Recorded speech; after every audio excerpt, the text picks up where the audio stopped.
Le bien commun.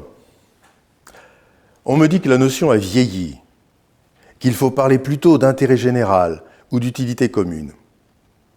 Je ne suis pas contre ces deux expressions, mais elles n'excluent pas celle de bien commun. Pour construire une idée claire du bien commun, représentons-nous un immeuble en copropriété.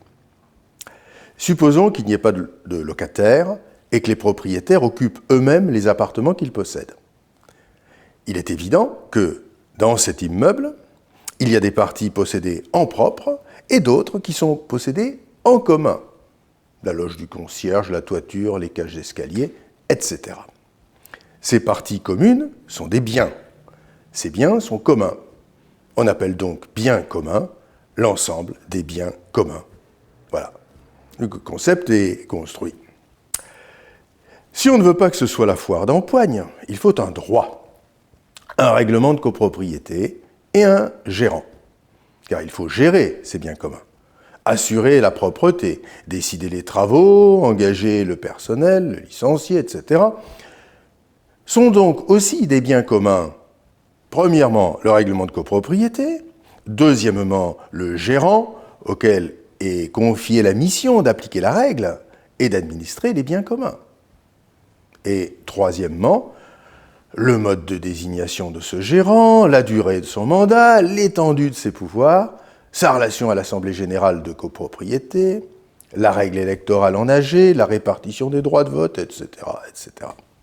Les meilleurs règlements ne servent à rien sans une culture commune de respect des obligations réglementaires, notamment financières.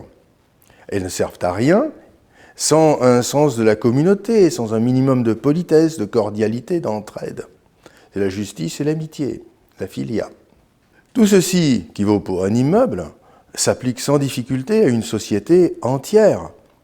Le bien commun, c'est tout ce que nous avons en commun, économiquement, en fait de biens matériels et de moyens de production.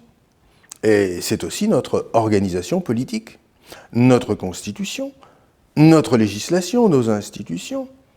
Et ce sont surtout notre langue et notre culture commune, ce sont elles qui permettent le respect de l'ordre, la prise des décisions acceptables et acceptées, ainsi qu'une coexistence pacifique.